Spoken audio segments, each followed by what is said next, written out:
Alright, so this video we're going to be going over the nervous system and the neuron itself. So, purpose of the nervous system: in order to survive, an organism must be able to do three things: collect sensory information, assimilate information and make decisions, carry out a response. Our nervous system is capable of doing all three things extremely well.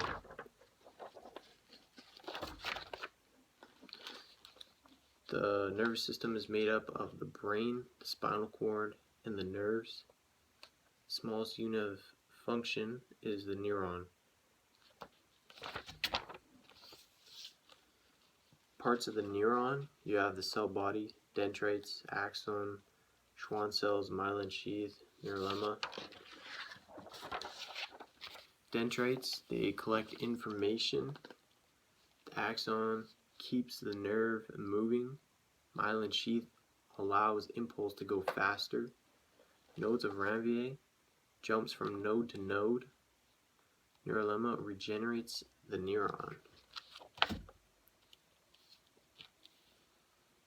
There's many supporting cells that help neurons. They outnumber the neurons by up to 50 to 1.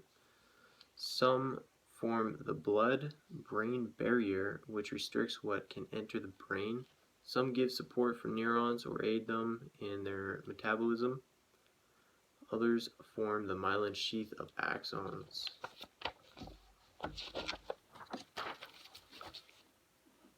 Types of neurons: depending on their functions, neurons can be placed in three different groups. Sensory neuron receive the initial stimulus and carry impulse to CNS. Motor stimulate the effects, muscles, or glands to carry out response, goes away from the CNS. Interneurons link two above and are found in the brain and spinal cord.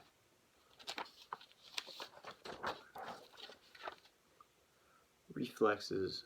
Reflexes are fast, simple, involuntary responses whose purpose is to protect you. To save time, only a few neurons are used. Generally, the stimuli travel from a sensory neuron to another interneuron, and then directly out to the motor neuron for a response. Nerves versus neurons. A neuron is an individual cell of the nervous system. Fibers of multiple neurons serving a similar function can come together and be wrapped up in a piece of connective tissue. Those fibers and their surrounding connective tissue are called a nerve. A resting neuron: an unstimulated neuron is polarized. This means the charge inside is different than the charge in the extracellular fluid. Normal nerve cells have a charge of -70. This is created in part because active transport is used to continually pump Na+ outside and bring K+ inside. More sodium goes out than is brought in. It's unequal. Because of the shape of the sodium-potassium pump, it pumps 3 sodiums out for every 2 potassium it brings in.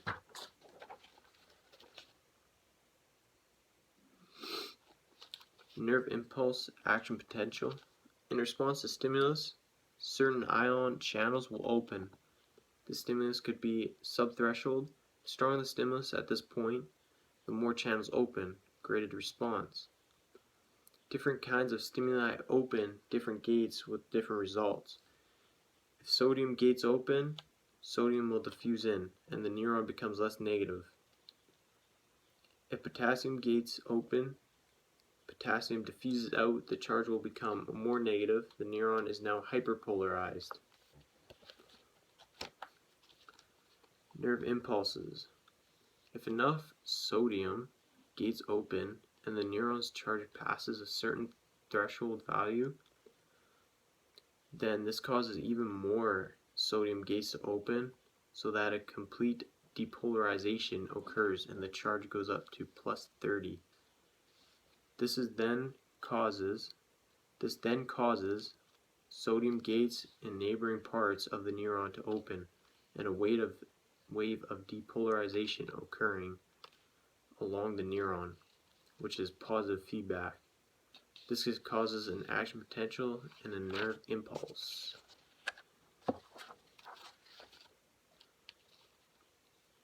Nerve impulse. The nerve impulse travels down the length of a neuron as the sodium gates that are already open cause other sodium gates to open as well.